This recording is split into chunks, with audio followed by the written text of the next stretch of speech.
The air in the transport truck was thick with the metallic tang of fear and the grime of the battlefield. For the men of the Wehrmacht and Waffen-SS, captured in the bloody hedgerows of Normandy or the frozen Ardennes, this was the end.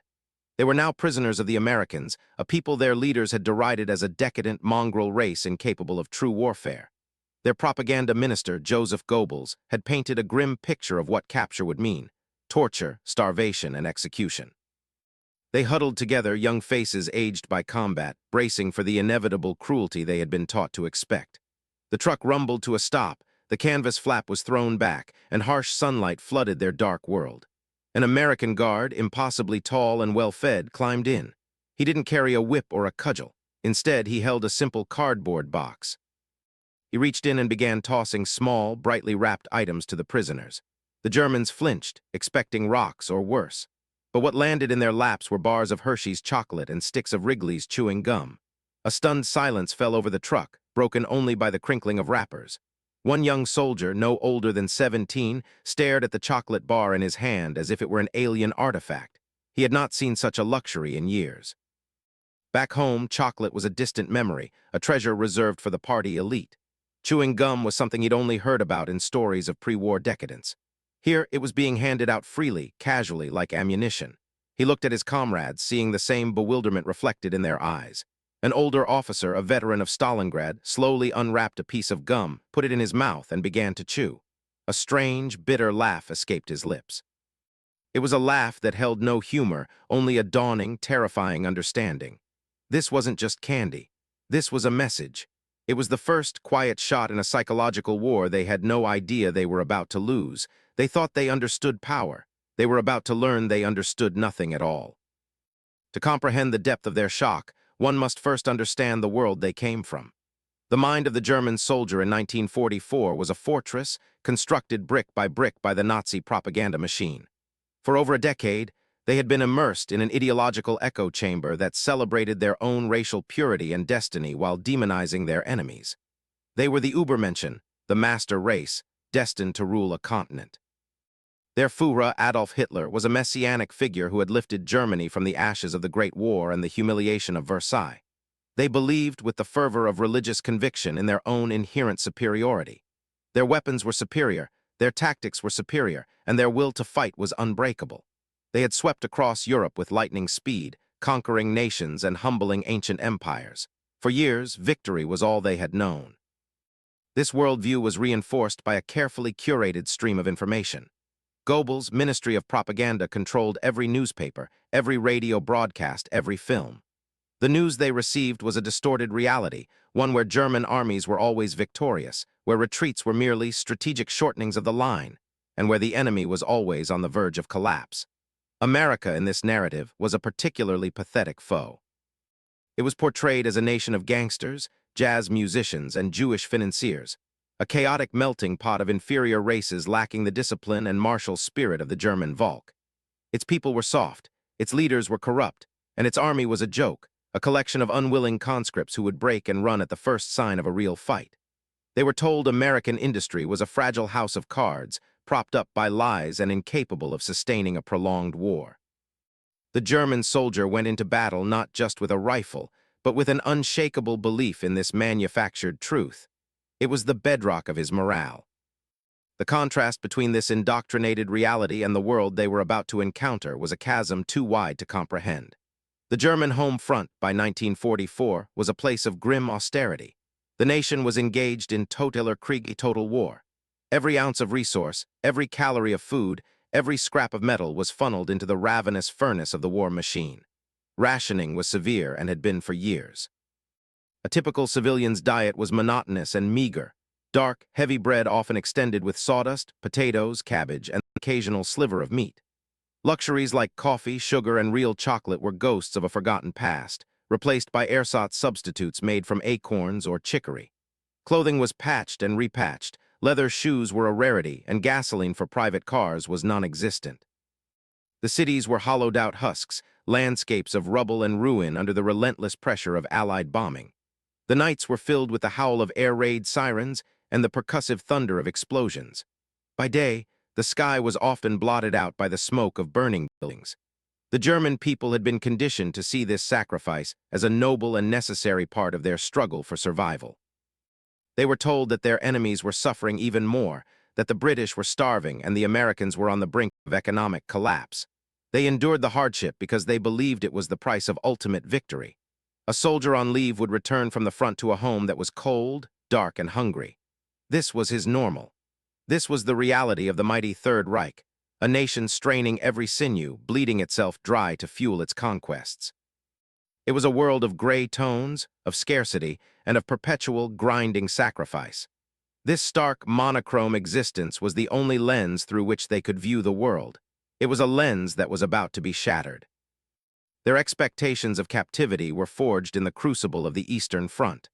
For the German soldier, the war against the Soviet Union was a war of annihilation, an ideological struggle waged with unimaginable brutality by both sides. They had witnessed and participated in a conflict where surrender often meant a death sentence. They had heard the horror stories from comrades who had seen what happened to those taken prisoner by the Red Army: summary executions, death marches through the frozen steppe, and slow starvation in primitive, disease-ridden camps where survival was a statistical improbability. This was their frame of reference. The Geneva Convention was a distant, abstract concept in a war where the only rule was survival. They assumed all their enemies operated with the same ruthless calculus. When facing the Americans and the British, this assumption persisted. Goebbels' propaganda amplified this fear, painting the Western allies as vengeful and cruel, driven by Jewish hatred. Newsreels showed faked scenes of German prisoners being abused. Stories were spread of American soldiers mutilating the dead and torturing captives for information. Therefore, for the average Lancer, the moment of surrender was one of existential terror. It was an admission of ultimate failure, and they expected it to be followed by immediate and brutal retribution. They anticipated being stripped of their possessions, beaten, and herded into squalid enclosures with little food or water, left to rot until they were worked to death. This grim expectation was not just propaganda. It was a logical projection based on their own experiences and their own government's policies towards its prisoners. They were conditioned to see the world as a merciless struggle. The idea of humane treatment, of adherence to a code of conduct for prisoners of war, seemed laughably naive, a sign of the very weakness they had been taught to despise in their democratic foes. They raised their hands in surrender not with any hope of mercy, but with the resigned finality of men who believed their war, and likely their lives, were over. They were prepared for the worst humanity had to offer. They were not prepared for kindness. The journey from the front lines to the first collection points was a disorienting blur of fear and exhaustion. Marched under guard, they kept their heads down, avoiding eye contact with the American GIs. These were the men they had been fighting just hours before, the faceless enemy behind a muzzle flash. Now up close, they were just young men. They were shockingly well equipped. Their uniforms were new, their boots sturdy, their teeth seemed impossibly white and healthy.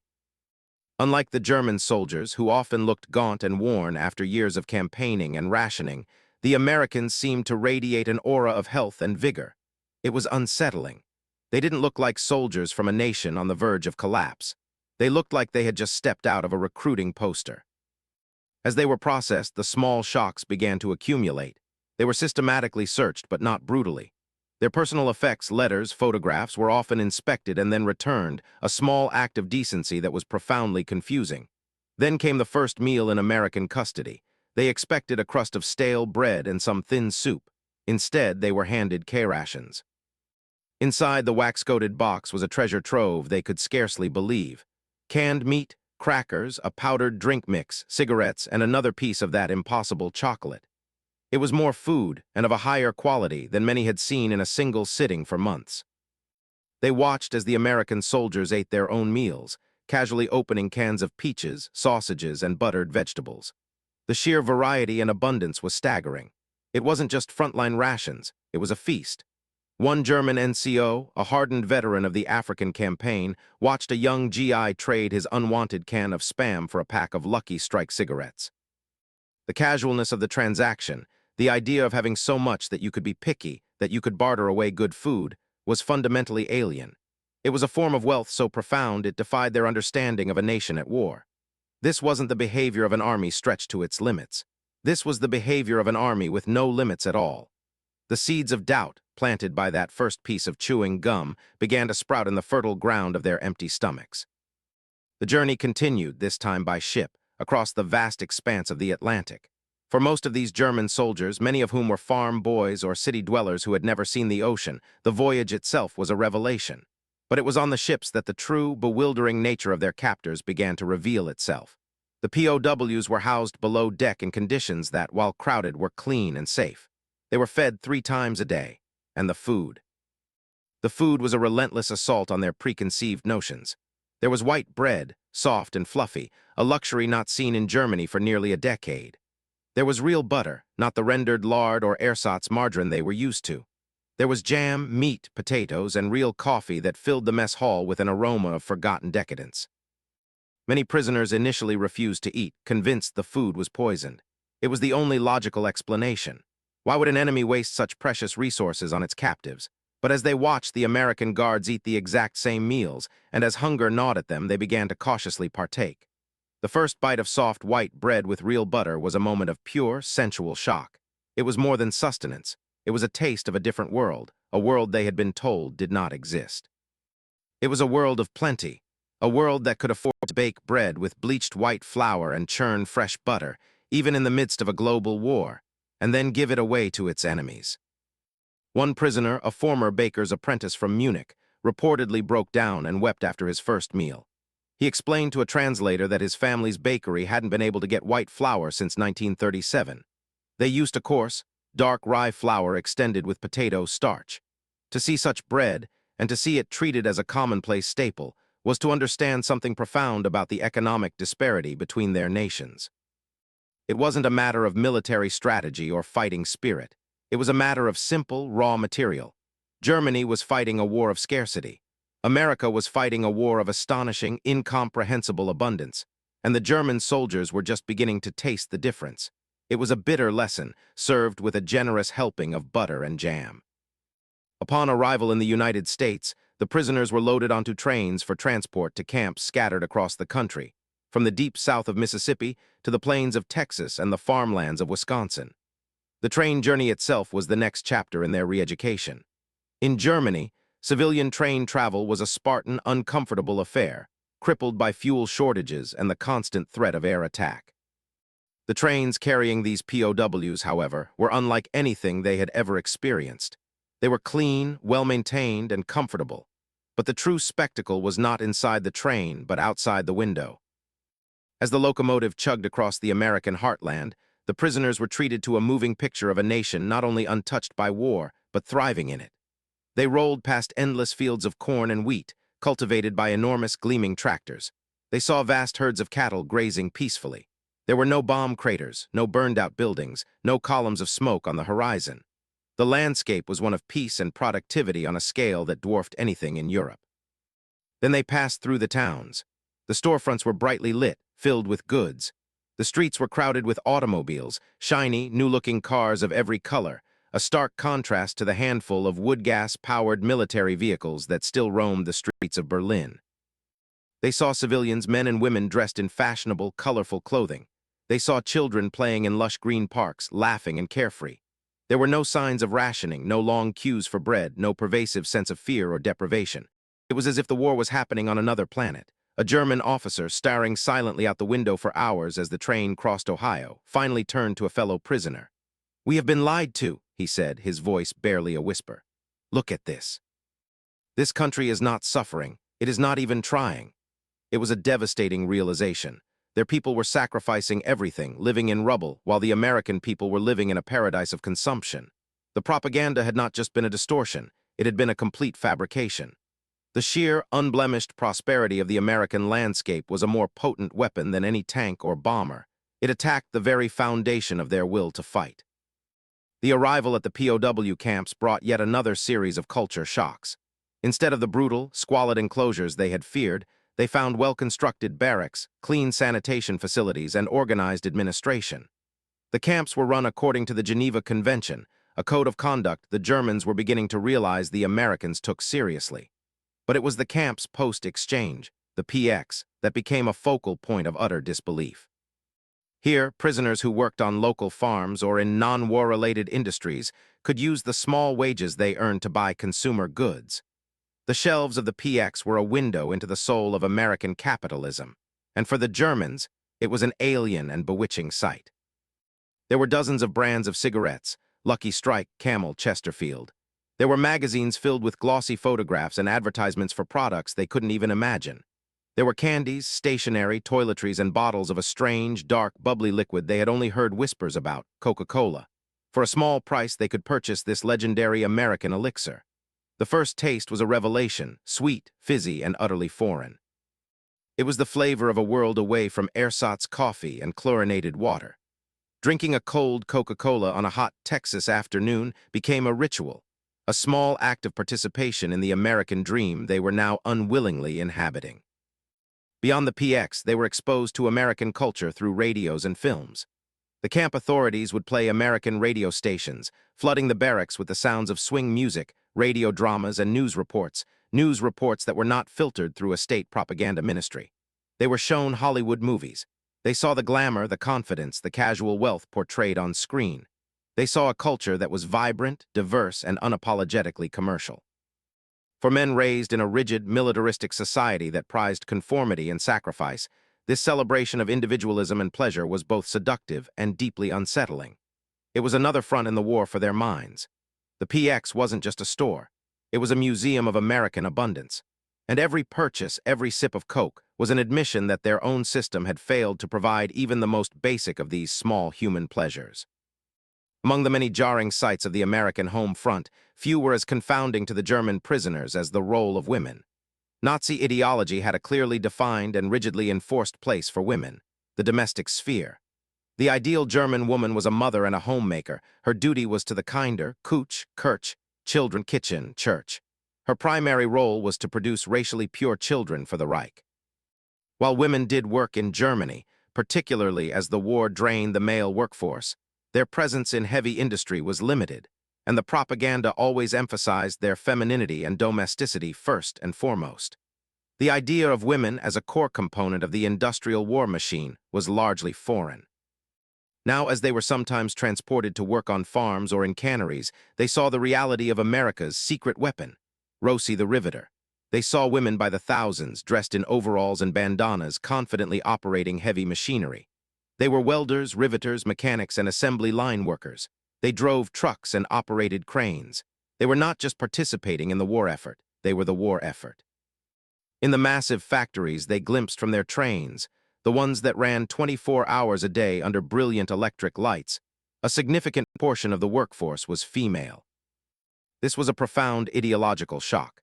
The Nazis had portrayed American women as frivolous, makeup-obsessed socialites. The reality was an army of disciplined, efficient, and highly skilled female workers who were outproducing the entirety of the German industrial base. It challenged their deeply ingrained notions of gender roles and national strength. How could a nation be decadent and weak if its women were capable of building bombers and tanks?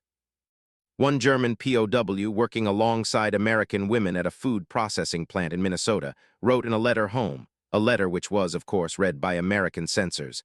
"The women here are not like ours. They are loud, they are confident, and they work like men. They talk about wages and unions. I do not understand this place. It is a country of Amazons." This was more than just a cultural difference. It was a demonstration of a society that could mobilize its entire population, male and female, into a single, cohesive engine of production. It was yet another piece of evidence that they were not just fighting an army. They were fighting a modern, integrated society, and it was a battle they were hopelessly ill-equipped to win. As the weeks turned into months, the German POWs settled into a strange new reality, a life of captivity that was, for many, more comfortable and secure than their life as soldiers in the German army. The constant fear of death was gone. The gnawing hunger was replaced by a predictable and overwhelming abundance of food. The sheer quantity was one thing, but the quality and variety were what truly boggled their minds. They were receiving rations that exceeded what German civilians received, and often rivaled what they themselves had eaten as frontline troops. They were given fresh milk, eggs, cheese, and a seemingly endless supply of meat, pork, beef, chicken, things that had become rare delicacies in the Third Reich. The camp canteens became places of anthropological study. They saw cooks casually cracking dozens of eggs into a pan for a single breakfast scramble. They saw entire sides of beef being carved up for a Sunday roast. They encountered strange and wonderful new foods: peanut butter, corn on the cob ice cream. Ice cream, in particular, was a source of endless fascination. A frozen, sweet cream, produced in massive quantities and served as a regular dessert, was the height of unimaginable luxury. In Germany, a small scoop of ice cream would have been a once-a-year treat for a child's birthday, if it could be found at all. Here, it was a commonplace item, served in the mess hall of a prison camp. This culinary onslaught had a deep psychological effect. It systematically dismantled the myth of German superiority and American weakness. Propaganda had told them that the American system was inefficient and collapsing. Yet here was undeniable proof that it could not only wage a two-front war across the globe, but also simultaneously provide its own citizens, its soldiers, and even its captured enemies with a standard of living that was beyond the wildest dreams of the average German. It was more than food. It was a symbol of an economic and agricultural system so powerful, so productive, that it could afford to be generous even to those who had sought its destruction. Every meal was a quiet lecture on the futility of their cause. Every spoonful of ice cream was a taste of their own nation's defeat. The sensory overload extended beyond taste and sight.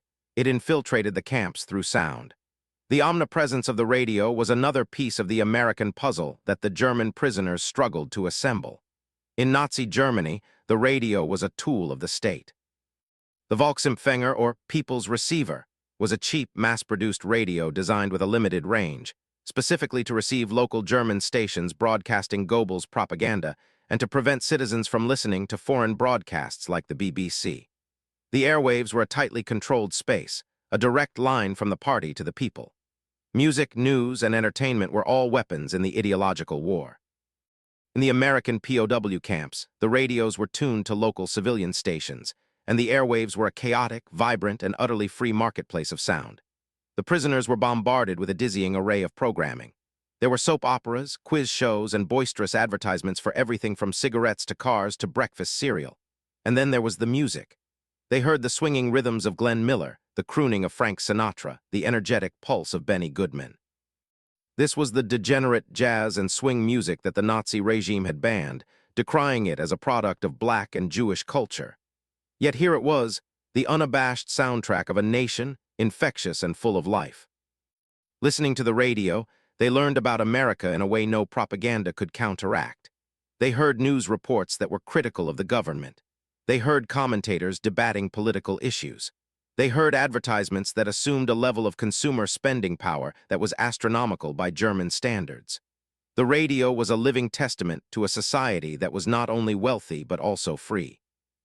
The idea that anyone could start a radio station, play whatever music they wanted, and sell whatever they could convince people to buy was a radical concept. It spoke of a confidence and an openness that was the antithesis of their own paranoid, top-down society. The sounds coming from the radio were the sounds of a nation that was not afraid of its own people, a nation that was messy, loud, commercial, and undeniably powerful. The initial shocks of food and consumer culture were profound, but they were merely the prelude to a far more terrifying revelation: the sheer, overwhelming scale of America's industrial might. The prisoners' first glimpse of this often came from the very machines that transported them.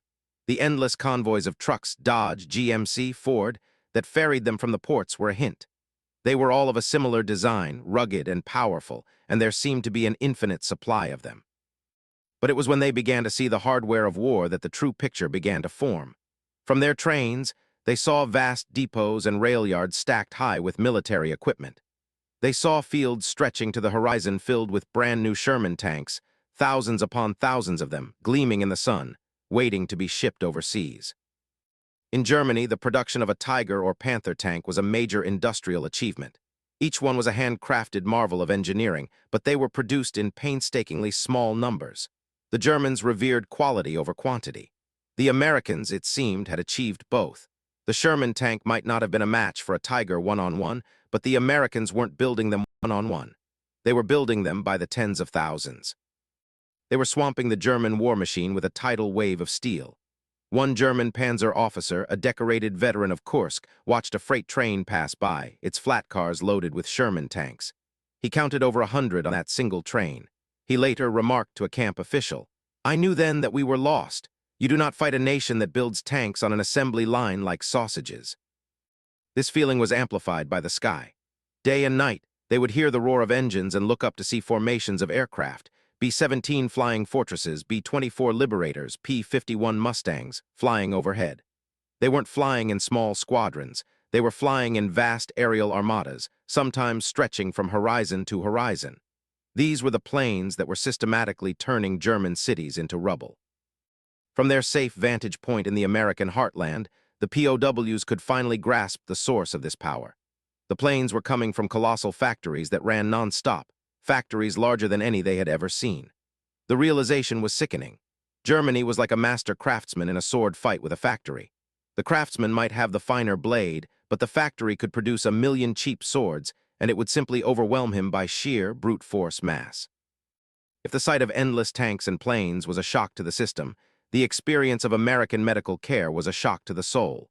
For the wounded German soldiers, this was often their first direct, personal encounter with the staggering resources of their enemy. On the battlefields of Europe, German military medicine was stretched to its breaking point. Supplies of sulfa drugs, morphine, and even basic bandages were often scarce. A serious wound frequently meant a slow, agonizing death from infection or a crude amputation with unsterilized equipment.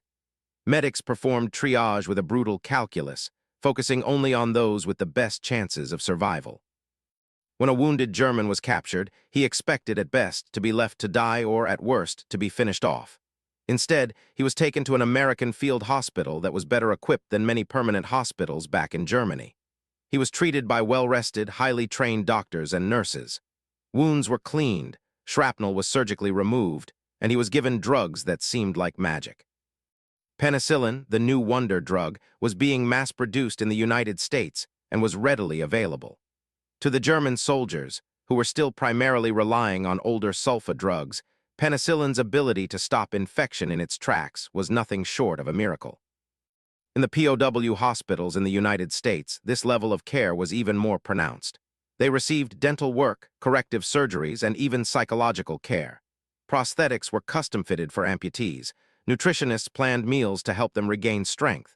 One German soldier who had lost a leg in Normandy was fitted with a state-of-the-art artificial limb. He was stunned. He knew that if he had been wounded while fighting for Germany, he would have been lucky to get a simple wooden peg leg. Here, in an enemy prison camp, he was being given technology that was unavailable to decorated veterans back home. This wasn't just medicine. It was a demonstration of a society that placed an immense value on the individual human life, even the life of an enemy soldier. It was a form of soft power so profound it could turn a hardened soldier into a bewildered admirer. It was a quiet, clinical dismantling of the Nazi ideology that preached the disposability of the individual for the sake of the state. As the prisoners began to interact more with their American guards and the civilians they encountered during work details, they were confronted with one of the most confusing and alien concepts of all: American democracy. Raised in a totalitarian state where conformity was demanded and dissent was crushed, the Germans had no frame of reference for the casual, chaotic, and often contradictory nature of American society. They had been taught that democracy was a weak, inefficient system, a recipe for chaos and internal strife. They expected to find a nation run with the same iron-fisted discipline as their own, especially during wartime. What they found instead was bewildering.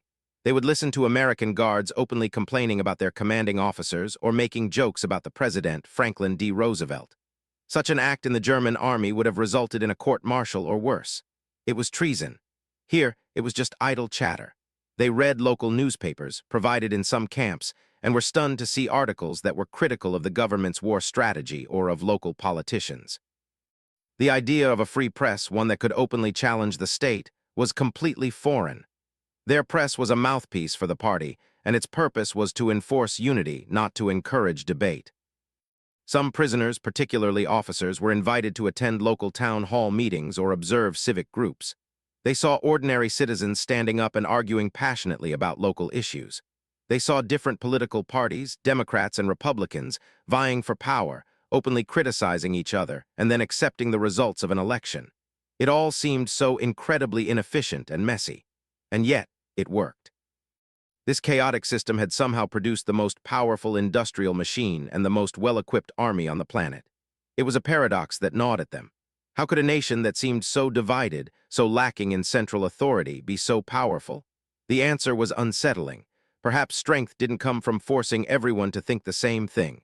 Perhaps true national strength came from allowing people to think for themselves. It was a dangerous idea, one that directly contradicted everything they had been taught to believe about order, discipline, and power. The sheer firepower of the American military was something the German soldiers had experienced firsthand on the battlefield, but it was only in captivity that they began to understand the industrial doctrine behind it.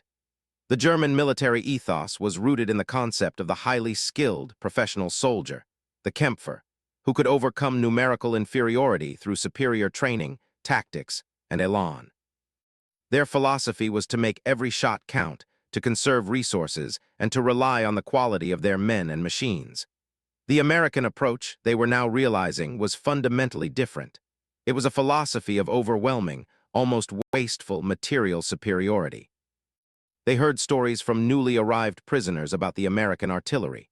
German artillery units would carefully calculate their firing solutions, rationing their precious shells for maximum effect.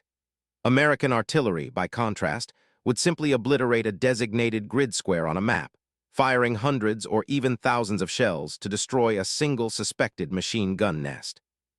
They called it a time-on-target barrage, a storm of high explosives that left no corner of the target area untouched. It wasn't elegant, but it was brutally effective. The same principle applied to air power. The Luftwaffe would send skilled pilots on precision raids. The USAAF would send 1,000 bombers to level an entire industrial district. This philosophy extended down to the individual soldier.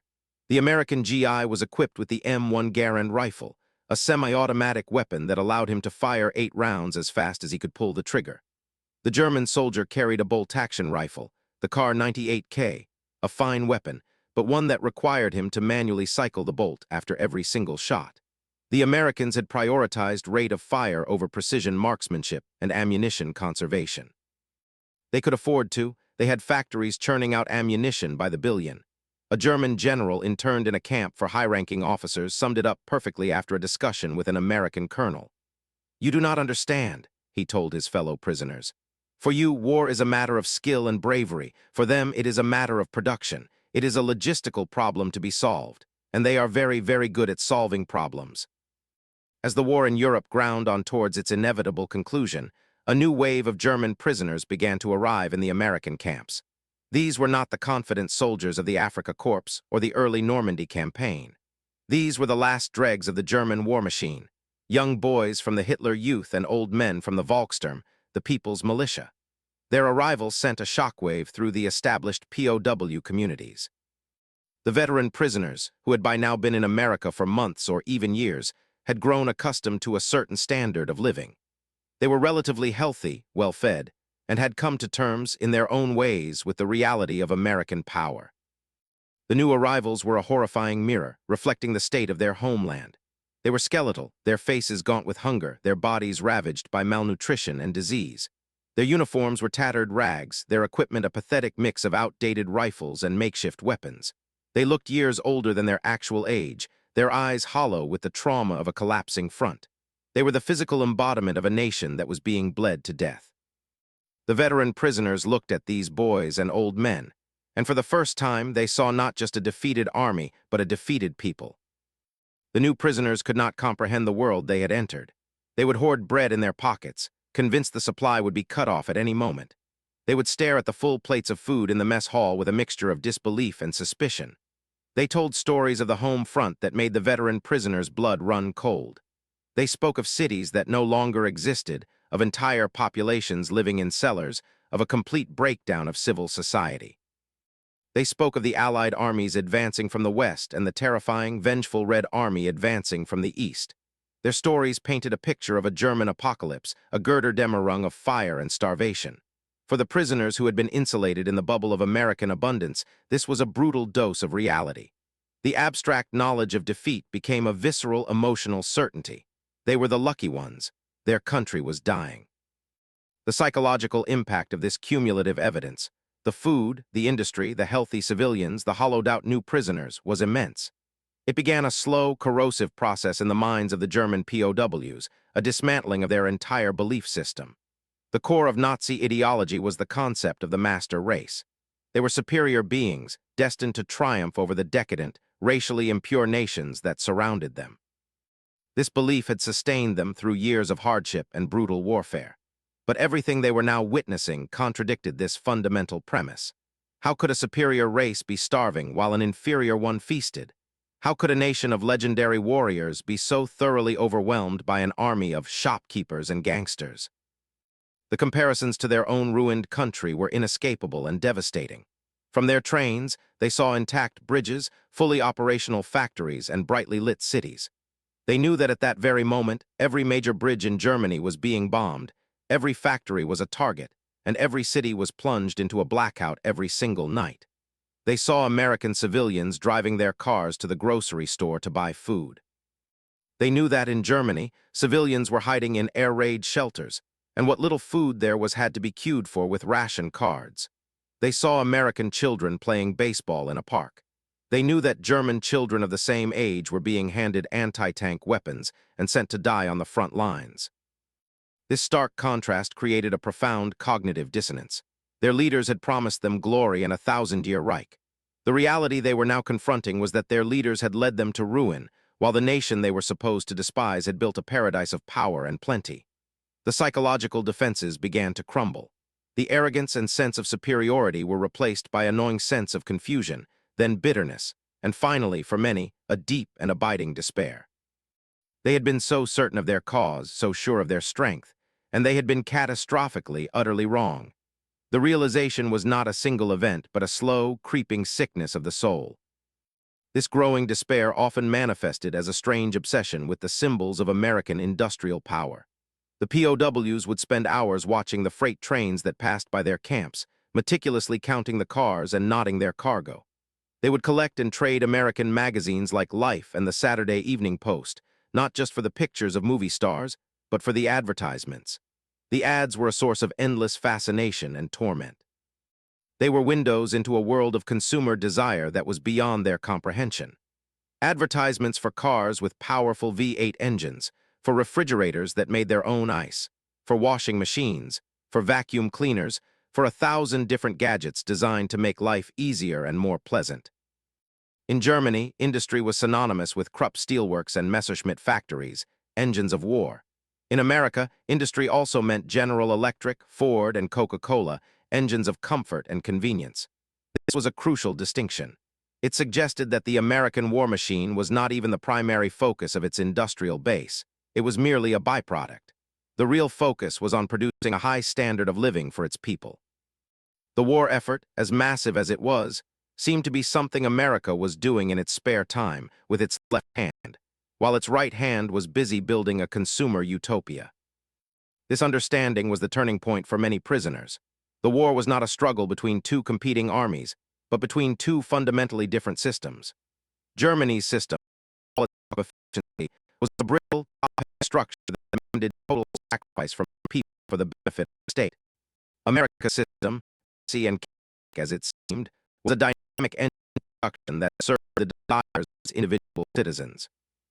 And in the final calculus of total war, the system that could produce both guns and butter, and refrigerators and Coca-Cola and a million other things, was simply invincible. The advertisements in those glossy magazines were not selling products. They were selling a way of life. And they were the most effective propaganda the Germans had ever encountered. The emotional breakdown, when it came, was often quiet and personal. It wasn't a single dramatic event, but a slow, internal collapse. For many, it was triggered by something small and seemingly insignificant. A letter from home describing the latest bombing raid. A photograph of a younger sibling, now old enough to be conscripted into the Volkssturm. Or simply the sight of an American family having a picnic in a park on the other side of the camp's barbed wire fence. These small moments would crystallize the vast, unbridgeable gap between their reality and the reality of their homeland. One such moment was recorded by a camp psychologist in Oklahoma. A German NCO, a man who had fought with distinction in Russia and Italy and was known for his stoic and unyielding demeanor, was brought to the infirmary after he was found weeping uncontrollably in his bunk. He had been a prisoner for over a year, and had never shown any sign of weakness. The psychologist eventually got him to talk. The man explained that he had been on a work detail at a local cannery. During his lunch break, he had watched the American workers throw away the scraps and peels from the vegetables into a large bin. He said that in that bin, destined for pig feed, was more edible food than his entire family in Hamburg probably had to eat in a week. That was the image that broke him, not the tanks, not the bombers, but a bin of vegetable peels. It was the sheer casual wastefulness of it all. It represented an abundance so profound that it treated as garbage what his own people would have considered a feast.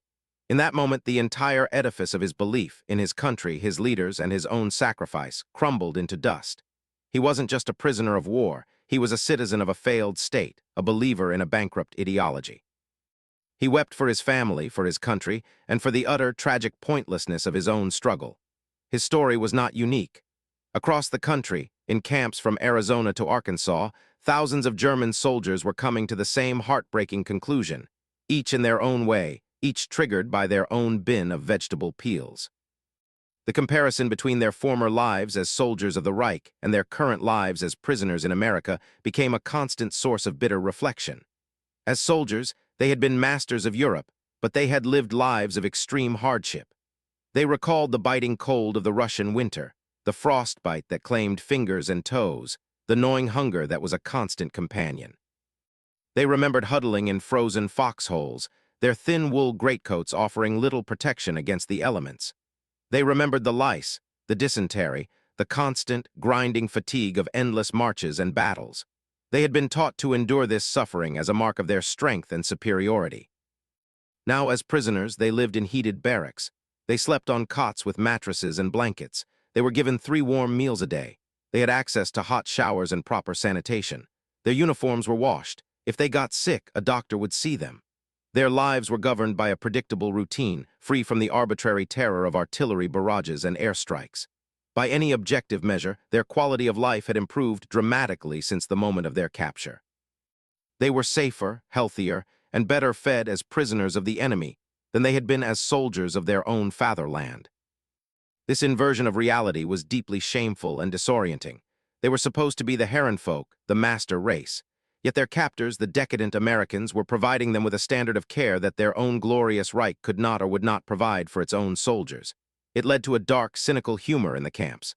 "I haven't eaten this well since the fall of France," one prisoner might joke. But beneath the humor was a profound sense of betrayal.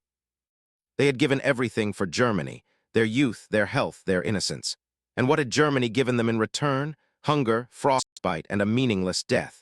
The Americans, whom they had been ordered to kill, were the ones who were now keeping them alive and in relative comfort. The irony was as inescapable as the barbed wire that surrounded them. The psychological stress of this new reality was immense, but the prisoners were not entirely left to their own devices. The American government, in a move of remarkable foresight, initiated a program of re-education. It was a subtle and sophisticated effort, designed not to brainwash the prisoners, but to simply expose them to the facts that had been hidden from them by the Nazi regime. This was a war for their minds, and the primary weapon was the truth. In many camps, special newspapers were printed in German, called Der Ruf, the Call.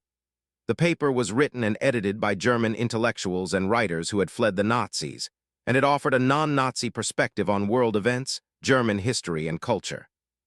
Alongside the newspaper, the camp authorities began to screen films. At first, they were Hollywood entertainments designed to showcase American life. But as the war neared its end, the films took on a more serious tone. The prisoners were shown Allied newsreels, footage from the front lines that depicted the steady collapse of the German army. They saw the capture of German generals, the surrender of entire divisions, the relentless advance of Allied forces into the heart of the Reich. This was a direct contradiction of the propaganda they were still hearing in letters from home, letters that spoke of secret weapons and a final, miraculous victory. The re-education program was a delicate balancing act. Overt propaganda would have been rejected outright, but by simply presenting information, by showing them uncensored news, by letting them read articles that were critical and analytical, by allowing them to debate ideas among themselves, the Americans were giving the prisoners the tools to deconstruct their own indoctrination. They were being treated not as mindless fanatics, but as rational men who, if given the facts, could draw their own conclusions. For men who had spent their entire adult lives in a system that demanded blind obedience, the simple act of being asked to think for themselves was revolutionary. It was the first step in a long and painful journey from being soldiers of the Third Reich to becoming citizens of a new, post-war Germany. The scale of American production was a concept that the German mind, accustomed to a European scale of thinking, struggled to process. They could understand building 1,000 tanks, but they could not understand a country where one factory, Henry Ford's Willow Run, was producing a fully equipped B-24 Liberator bomber every 63 minutes. They couldn't grasp a nation that, in the middle of the war, was building not just one or two, but hundreds of massive new cargo ships, the Liberty ships, using prefabricated parts and assembly line techniques, launching a new ship every few days. The numbers were so astronomical they seemed like fiction. In the camp libraries, prisoners would read about these industrial feats in American magazines. They would see diagrams of the factories, photographs of the endless assembly lines. An engineer who had worked at the Messerschmitt factory in Augsburg would stare at a picture of the Ford plant, his mind reeling. He knew the immense effort and skilled labor required to build a single German fighter plane. The American approach seemed to be a different species of manufacturing altogether. It was less about craftsmanship and more about process, about a perfectly synchronized flow of materials and labor on a continental scale. They learned that the United States had started the war with a relatively small army. In the space of just a few years, it had not only trained and equipped an army of millions of its own men, but had also become the arsenal of democracy, supplying its allies, Britain, the Soviet Union, China, with vast quantities of ships, planes, tanks, and food. The Soviet soldiers who had stopped the Wehrmacht at Stalingrad had done so with Russian blood and courage, but they had been sustained by American trucks, American canned food, and American raw materials. The German soldiers were realizing they had not just been fighting the Red Army on the Eastern Front.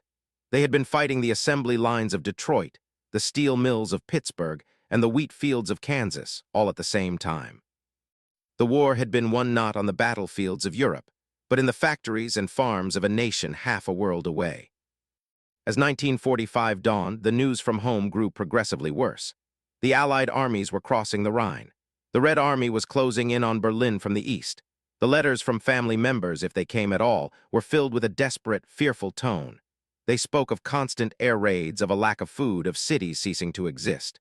For the prisoners, safe in their American camps, this was a surreal experience. They were living in a peaceful, prosperous country, while their own nation was being systematically destroyed in a storm of fire and steel, a storm created by the very nation that was now their benevolent jailer. The feeling of helplessness was overwhelming. They could only sit and listen to the radio reports, tracing the path of their country's destruction on maps. They felt a strange mixture of emotions, fear for their families, a lingering and now hopeless sense of national pride, and a bitter resentment towards the leaders who had brought this catastrophe upon them. The hardline Nazis in the camps still talked of wonder weapons, of a last-minute reversal of fortune, but their voices grew fainter with each passing day. Most of the men knew the truth. It was over. The news of the fall of Berlin and the suicide of Adolf Hitler was the final, definitive blow. The godlike figure who had commanded their absolute loyalty, the man for whom they had conquered a continent and sacrificed millions of lives, was dead. His promised 1,000-year Reich had lasted a mere 12 years. For the true believers, the news was shattering, a moment of profound ideological orphanhood. For the more cynical, it was simply the final confirmation of a defeat that had been obvious for months. But for all of them, it was the end of the world they had known. They were now soldiers of a non-existent army, citizens of a non-existent state. They were adrift, prisoners in a foreign land, their past a lie and their future a terrifying blank. The war was over, but their own personal struggle for meaning had just begun. In the immediate aftermath of Germany's surrender, the American camp authorities made a decision that would forever alter the lives of the prisoners. They decided to show them the films, not Hollywood movies, but the raw, unedited footage captured by Allied combat cameramen and signal corps units as they liberated the concentration camps of Buchenwald, Dachau, and Bergen-Belsen. In darkened camp theaters, the German POWs were confronted with the ultimate truth of the regime they had served. The experience was beyond comprehension. The flickering black and white images showed mountains of skeletal corpses being bulldozed into mass graves. They saw the living dead, the emaciated survivors with their hollow eyes staring out from striped uniforms. They saw the gas chambers, the crematoria, the instruments of torture. They saw the piles of children's shoes, the bales of human hair, the lampshades made from human skin. For the vast majority of the German soldiers, this was the first time they had seen the reality of the Holocaust. They had heard rumors, of course. They knew that bad things were happening to the Jews and other undesirables. But they had dismissed it as propaganda, or they had compartmentalized it, telling themselves it was a matter for the SS, that it had nothing to do with them, the honorable soldiers of the Wehrmacht. Now they could no longer look away. The evidence was irrefutable, presented in stark, horrifying detail. The silence in the theaters was absolute, broken only by the sound of men vomiting or weeping. This was the moral climax of their captivity. All the other shocks, the food, the industry, the democracy, paled in comparison to this. This was not about who was stronger or richer. This was about good and evil. They were forced to confront the fact that they had not been fighting a noble war for their fatherland. They had been the willing instruments of a genocidal, mass-murdering regime. They had been the gears in a machine of unimaginable evil. The shock was so profound that it shattered the last vestiges of their former identity. The moral foundation of their world had not just been cracked, it had been vaporized. The screening of the concentration camp films created a stark division within the POW camps. The atmosphere became heavy, charged with shame, denial, and rage.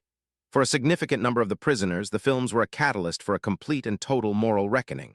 They were overwhelmed by a sense of collective guilt. They had known.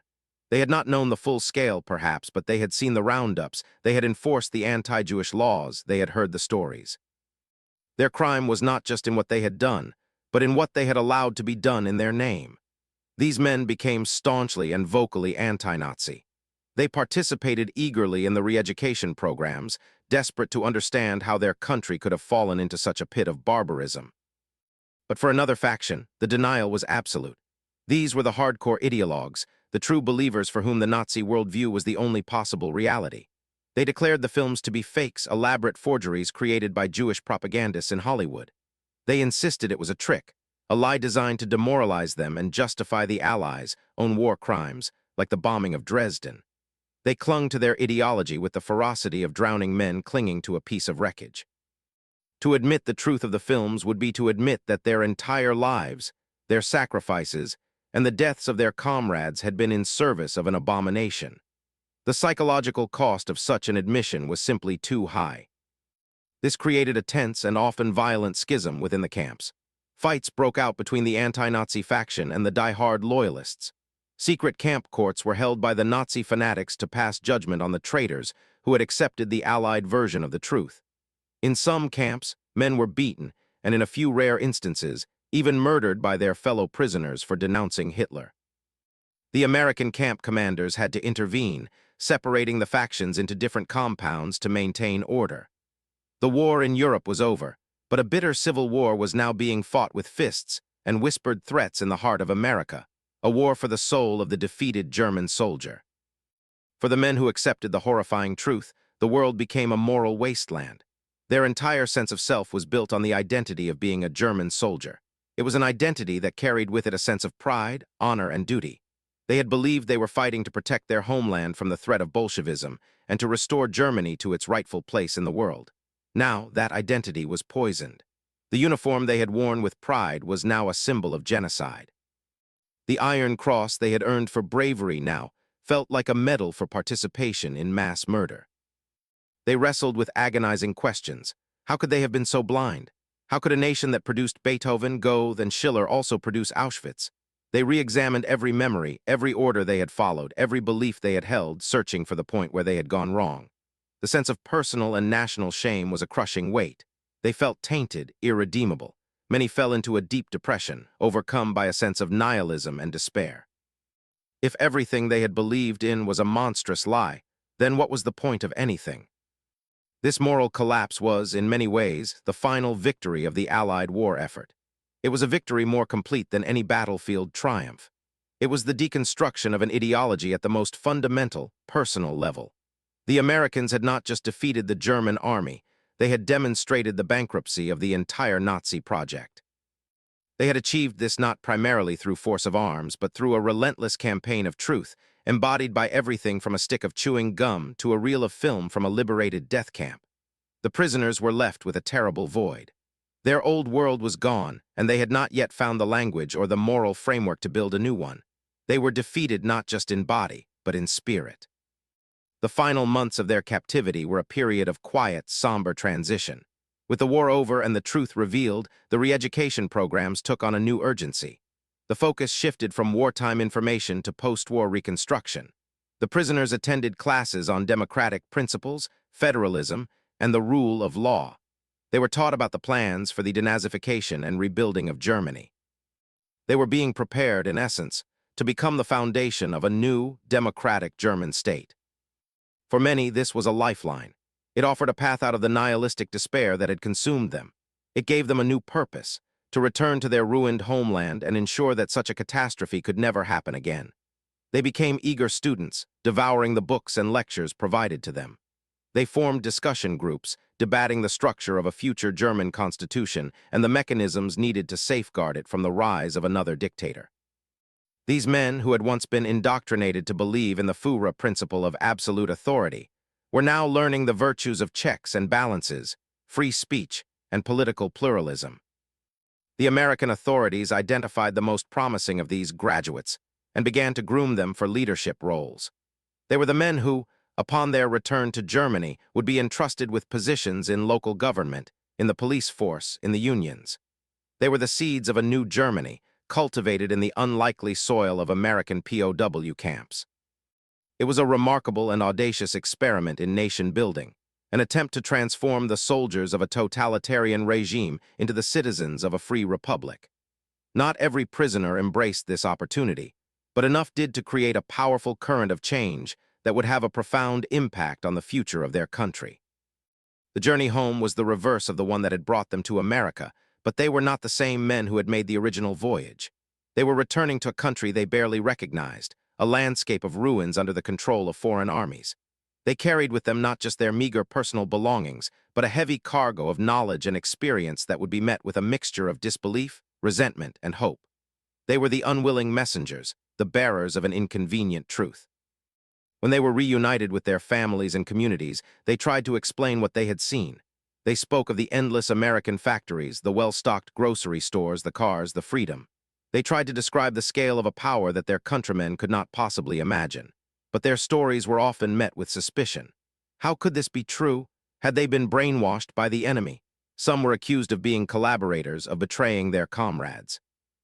It was easier for those who had endured the bombing and starvation to believe that the whole world had suffered, not that their enemy had prospered while they were being destroyed. Even more difficult was the conversation about the concentration camps. When they tried to tell their families about the gas chambers and the mass graves, they were often met with a wall of denial. "We didn't know," was the common refrain. It wasn't like that. To a people struggling with their own survival and the shame of defeat, the added burden of monstrous national guilt was too much to bear. The returned prisoners became isolated figures, men who had seen a truth that their society was not yet ready to confront.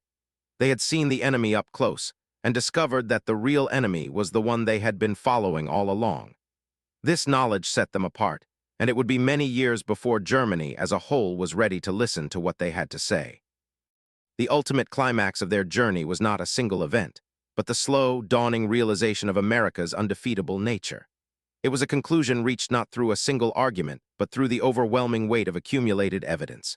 It began with the trivial, the chocolate and the gum, and escalated to the profound, the industrial capacity, the democratic ideals, and finally, the moral clarity that came from confronting the Holocaust. Each piece of the puzzle on its own was jarring. But when assembled, they formed a picture of a power so total and multifaceted that it defied resistance. They had been taught that power grew from the barrel of a gun, from racial purity, and from an iron will. America had taught them that true power grew from a free and productive economy, from a society that could harness the creativity of its individuals, and from a moral foundation, however flawed, that was ultimately stronger than the nihilism of their own regime. Germany had built a formidable war machine, but it was a hollow shell, lacking the economic and moral substance to sustain it. America, on the other hand, was a true superpower. Its military might just the visible tip of a vast iceberg of industrial, economic, and cultural strength. A German general, upon his release, was asked by an American journalist what he considered to be the most formidable American weapon he had encountered. The journalist expected him to name the B-17 bomber or the atomic bomb. The general thought for a moment and then replied, "The Jeep." He explained that the Jeep was the perfect symbol of America. It was a simple, rugged, versatile vehicle that was produced in almost unbelievable quantities. It was not a weapon of conquest, but a tool of logistics and utility. It was a symbol of a nation that could solve any problem, overcome any obstacle, simply by outproducing and outthinking its enemies. The war, he concluded, was won not by soldiers, but by the factory workers who built the Jeeps. This was the final, crushing lesson. They had not been defeated by an army. They had been defeated by a system, an undefeatable system. The transformation of the German prisoners of war was one of the most remarkable and least known stories of the Second World War. Thousands of men who had arrived on American shores as indoctrinated soldiers of the Third Reich left as something entirely different. They had been stripped of their old certainties and forced to build a new worldview from scratch, based on the undeniable evidence of their own eyes. They had seen a vision of a different kind of world, a world of prosperity, freedom, and an almost frightening level of power. This transformation was not universal, and it was not perfect. Some men remained unrepentant Nazis to their dying day. Others were simply broken, too traumatized by the war and the collapse of their world to embrace any new ideology. But a significant number, particularly among the younger generation, were genuinely changed. They had witnessed the failure of fascism and the success of democracy in the most direct and personal way imaginable. They had tasted the fruits of a free society, and it had altered their perspective forever. When they returned to Germany, they became a crucial, if often unheralded, force for change. They were the ones who could speak with authority about the true nature of American power, countering the nascent myths that Germany had been stabbed in the back, or could have won the war with a few more secret weapons. They were the ones who understood the necessity of aligning with the West, because they had seen firsthand that there was no viable alternative. They had been captured as enemies, but they were being sent home as unwilling converts, missionaries for a new world order they had once sworn to destroy. Their experience in America was a crucible that burned away the lies of the past and forged the foundation for a new, democratic German identity. The long-term impact of this mass encounter between two enemy cultures was profound. The nearly 400,000 German prisoners held in the United States acted as a kind of cultural and political time capsule. Upon their repatriation, they carried with them not just memories of Coca-Cola and white bread, but a deep, ingrained understanding of America's industrial and societal strength. This first-hand knowledge became a powerful antidote to the anti-American propaganda that would become a staple of Soviet rhetoric during the Cold War. While the Soviets tried to portray the United States as a decadent and exploitative capitalist empire, there was a large cohort of German men who knew otherwise. They had lived there. They had seen the reality. These former POWs became an important bridge in the post-war relationship between West Germany and the United States. Many of them rose to positions of influence in business, politics, and academia. Their personal experience gave them a unique perspective on America, one that was free of the usual ideological baggage. They understood the American system, its strengths and its weaknesses, in a way that few other Europeans could. They were instrumental in anchoring the new Federal Republic of Germany firmly in the Western Alliance. This legacy can be seen in the deep and enduring ties that developed between the two nations.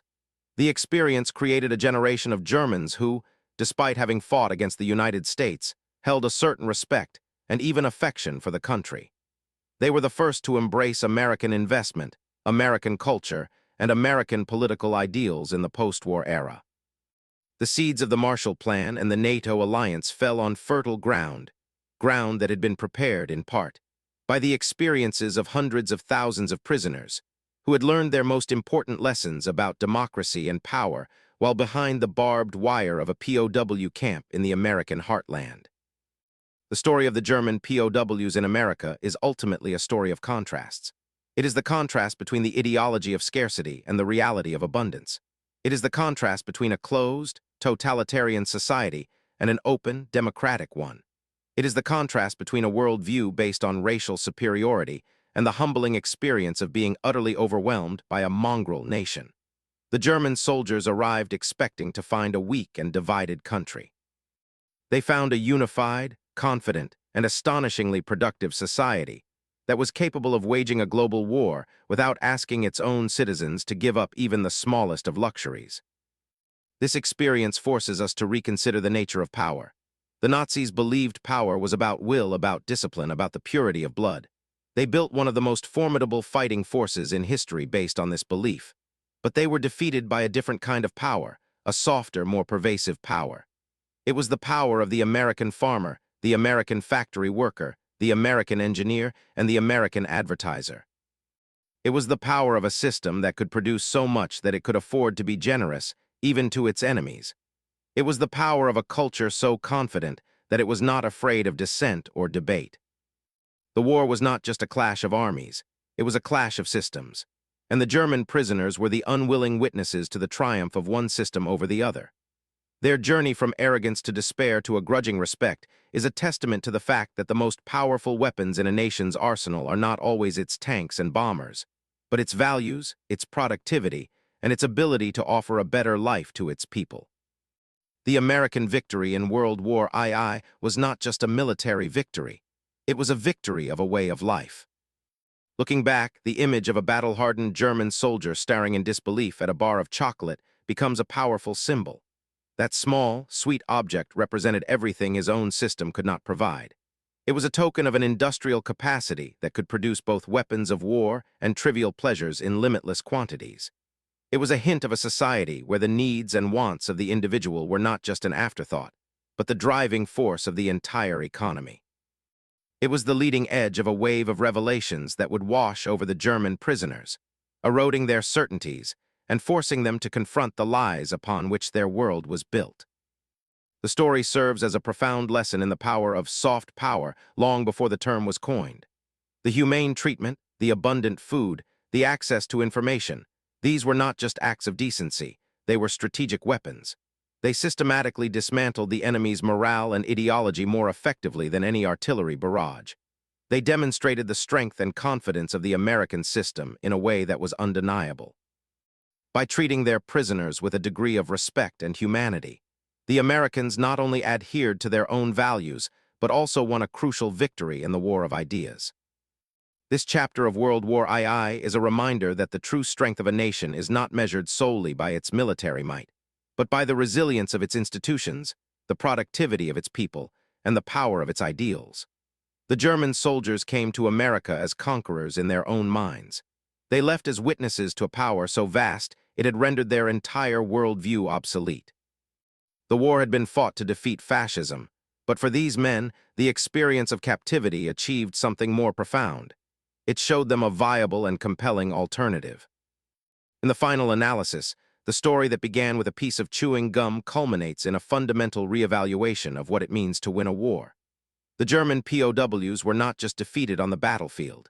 They were comprehensively outmatched in every conceivable metric of national power. They arrived convinced of their own superiority, the product of a decade of relentless propaganda that celebrated their martial prowess and racial destiny. They were the hardened veterans of a war machine that had conquered a continent. They expected their captors to be soft, decadent, and incompetent, a reflection of the democratic system they despised. What they found instead was a civilization that operated on a different plane of existence. The casual abundance, symbolized by the endless supply of chocolate, gum, and Coca-Cola, was the first sign that their entire understanding of the world was flawed. This was not the behavior of a nation strained by war.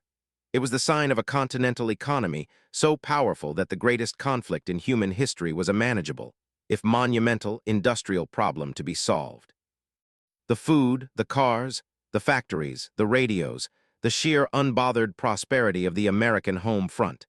It all served as an irrefutable argument against the Nazi ideology of scarcity and sacrifice. This material superiority was shocking enough, but it was coupled with the moral revelation of the concentration camp films. This one-two punch completely destroyed the prisoners' psychological and ideological foundations. They were forced to confront a terrifying truth. Not only were they on the losing side, but they were also on the wrong side. Their cause was not just doomed, it was evil. This realization transformed them from enemy combatants into the first post-war Germans, men who had been forced to see the world as it truly was, not as their leaders had told them it was. The journey of these men offers a timeless lesson on the nature of ideology and truth. The Nazi regime was built on a carefully constructed narrative, a fortress of lies that insulated the German people from reality. The experience of being a POW in America was a systematic and relentless demolition of that fortress. Every meal, every movie, every newspaper article, every interaction with an American was a chisel chipping away at the walls of their indoctrination. The ultimate weapon in the American arsenal was not the atomic bomb, it was reality itself. We see how easily a powerful narrative can shape the perceptions of an entire nation, leading them down a path of destruction. But we also see that even the most deeply ingrained beliefs can be dismantled when confronted with overwhelming, undeniable evidence to the contrary. The German POWs did not change their minds because they were persuaded by clever arguments. They changed their minds because they were immersed in a world that so thoroughly contradicted their beliefs that the beliefs themselves became unsustainable. This serves as a powerful reminder of the importance of a free press, of open access to information, and of the simple act of cultural exchange. The most effective antidote to fanaticism is not counter-propaganda, but exposure. The story of the German prisoners is a testament to the idea that truth, when allowed to be seen and experienced, is a force more powerful than any army. The taste of chocolate was just the beginning of a long and bitter education in that truth. It was a simple pleasure that heralded a complex and devastating awakening. In the end, the German POWs couldn't believe chocolate and gum were given out like water because to believe it, they had to accept everything else it implied. It implied that their enemies were not starving. It implied that their propaganda was a lie. It implied that the American industrial machine was a behemoth beyond their darkest nightmares. It implied that while Germany was bleeding its last resources to build a handful of exquisite tiger tanks, America was casually churning out oceans of consumer goods alongside mountains of war material. To accept the reality of a Hershey bar in a prison camp was to accept the futility of their entire war. The story is a microcosm of the war itself, a conflict between a regime that demanded total sacrifice for a dark, nihilistic vision, and a nation that, for all its flaws, could project immense power while still valuing individual comfort and freedom. The journey of these prisoners from the battlefields of Europe to the farmlands of America was more than just a geographical relocation. It was a journey from a world of ideological fantasy to one of brutal empirical fact. They were defeated long before they returned to their ruined homes, defeated not by weapons, but by a simple, crushing realization. They had bet on the wrong vision of the future. The real power belonged to the nation that could give away chocolate, not the one that had to hoard it.